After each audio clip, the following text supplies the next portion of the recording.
자, 안녕하세요. 플래시김입니다. 오늘 제가 소개할 빌드는 바이더스3 하면서 소개하려고 했다가 타이밍을 놓쳐버린 빌드입니다. 아스타리온, 승천, 로이더 몽크 빌드예요. 특징은 초중반부부터 준수한 성능을 낼 수 있고 후반으로 갈수록 미쳐 날뛰는 성능을 자랑하죠. 로이더 몽크는 힘을 아예 찍지 않고 근력 영약에 의존해서 힘을 올린 이후 남은 스탯으로 지혜를 찍는 빌드입니다.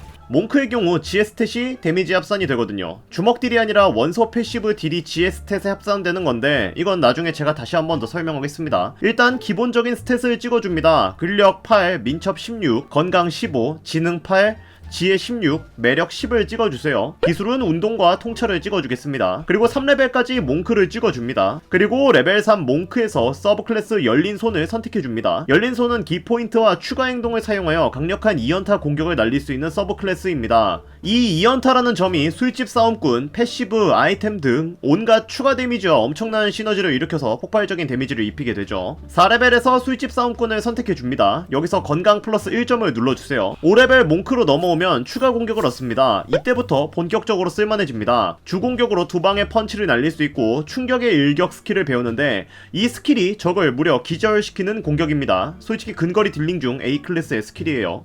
겁나 좋습니다. 6레벨 몽크로 넘어오시면 세 종류 딜 패시브를 얻습니다. 여기서 배우는 딜 패시브가 지혜 수정치에 따라 데미지가 올라갑니다. 이때부터 몽크가 날개를 달기 시작하는데요. 패시브는 상시 발동 스탯에서 확인할 수 있고 사령, 광희, 정신 세 가지 데미지 중 원하는 것을 언제든지 변경할 수 있습니다. 그래서 몽크는 유틸도 좋은 편이에요. 상대방이 만약에 광희에 면역이 있어? 그러면 사령이나 정신으로 바꿔서 때리면 됩니다. 뭐 이런 정신 나간 범용성이. 레벨 7에서는 멀티클래스로 로그를 선택해 주시고요. 9레벨까지 쭉 로그를 찍어주시면 됩니다. 그리고 9레벨 로그에서 서브클래스 도둑을 선택해 주세요. 시프, 즉 도둑은 보조 행동을 하나 더 얻는 건데 사실상 보조 행동이 주력 딜링인 몽크한테 필수죠. 이 이후부터 두 가지를 선택할 수 있는데 몽크 8, 로그 4를 선택하거나 아니면 몽크 6, 로그 4, 파이터 2를 선택할 수 있습니다. 8몽크는 추가 행동 2개, 그리고 몽크 7에서 8렙 때 회피기동과 마음의 평안을 얻습니다. 회피기동은 민첩 내성 굴림 성공 시 피해를 받지 않고 실패 시 절반의 피해만 받는 스킬이며 마음의 평안은 행동을 소모해 현혹과 공포 상태를 해제하는 스킬입니다. 파이터를 섞는 6몽크 빌드는 파이터 2레벨의 액션 서지를 사용해 짧은 휴식당 한번 주행동을 하나 더 얻을 수 있고 원한다면 방패나 중갑을 착용 가능하기 때문에 생존성을 올릴 수 있습니다. 근데 저는 8몽크 4로그 빌드로 갈 거예요. 이제 9레벨 로그 이후 8몽크 4로그를 찍으시면 됩니다.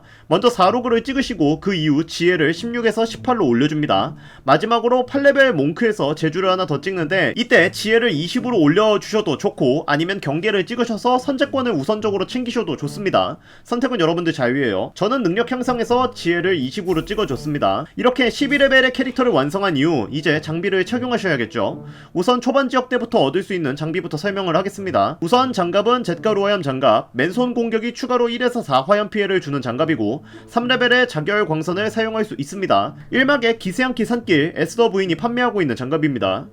왜 기억하시죠? 기세양키 알 가져다 달라고 했던 아주머니요. 그리고 에스더 상인이 판매하는 민첩 의복 중에 우아한 옷? 그런 게 있는데 민첩 내성 굴림을 성공해야 할 때 유리 보정을 얻는 옷이 있으니 같이 챙겨가 주세요. 투구는 가속 투구가 있는데 전투가 시작되면 3턴 동안 가속도를 얻는 투구입니다. 가속도는 이동거리가 1.5m였나 3m가 늘어나는 효과예요. 1막 버려진 페어에 포탈 바로 앞에 있는 상자에서 얻을 수 있습니다. 반지는 크러셔의 반지, 이동속도 3m 추가로 올려주는 반지고요. 1막의 고블린 야영지에서 고블린 상인한테서 얻을 수 있는 반지입니다. 근데 사실 장신구나 아무거나 껴도 돼요. 장화는 부드러운 활보의 장화 혹은 니어를 잡고 나오는 장화를 끼시면 됩니다. 활보의 장화는 1막 언더다크 상인이 판매하는 장화예요. 초반에 근력 영향을 구할 수 있는 장소는 우선 1막의 드루이드 마을에 있는 에테리모가 판매하고 있는데 이 친구가 하루에 3개씩을 판매합니다.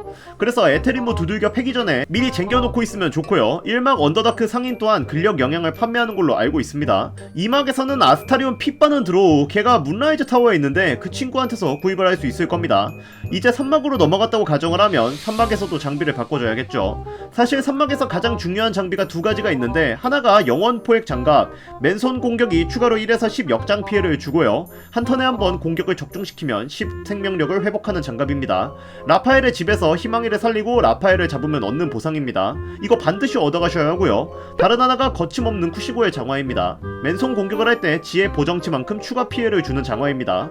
이 장화는 산막을 시작할 시 황제를 처음으로 만나는 곳 오르페우스 친위대장이 가지고 있습니다.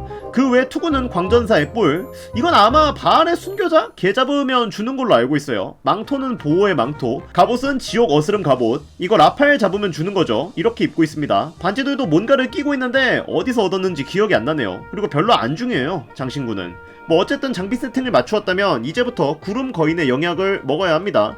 이 영약은 근력을 무려 27로 증가시켜줘서 사실상 깡패로 만들어주는 영약인데, 산막에서 이 영약을 판매하는 친구들은 여럿이 있는데 대표적인 애가 하부도시 웨이포인트에 있는 약재상입니다. 이 친구 언더다크에 있던 그 비버뱅 아주머니죠. 이외에도 여럿이 있는데 제가 댓글에 영약 얻는 NPC들 링크를 달아놓겠습니다. 이렇게 장비를 다 맞추었다면 마지막으로 아스타리온을 승천시키면 됩니다. 아스타리온을 승천시키는 방법은 예전에 제가 자세하게 설명을 했습니다. 스포일러적인 요소가 있으니 여기선 자세하게 언급하지 않을게요. 어쨌든 승천 아스타리온의 가장 큰 장점은 공격마다 사령 피해를 추가로 준다는 점인데요. 이로써 슈퍼모기의 주먹은 주먹 자체의 물리딜, 전설 장갑의 역장 데미지, 그리고 승천 능력의 사령딜, 마지막으로 열린 손의 길 패시브로 추가 광위, 정신 피해까지 한 번의 공격에 4가지 딜링이 들어가는 기적을 보여주며 진정한 매지컬 펀치가 어떤 것인지 보여줍니다. 이 괴랄한 주먹이 한 방이어도 상대방들 입장에선 공포가 따로 없는데 이것을 제노스에 빙의한 듯 연타로 주먹을 꽂게 됩니다. 잡몹들은 한 방만 맞아도 정신을 못 차리며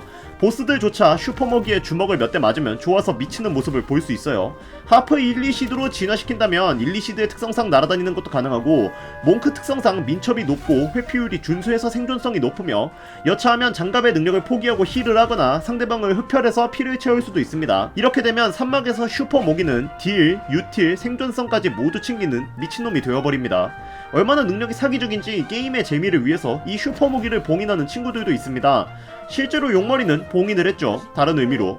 어쨌든 이번 영상은 여기까지입니다. 영상이 마음에 드셨다면 구독, 좋아요, 댓글 부탁드립니다. 감사합니다.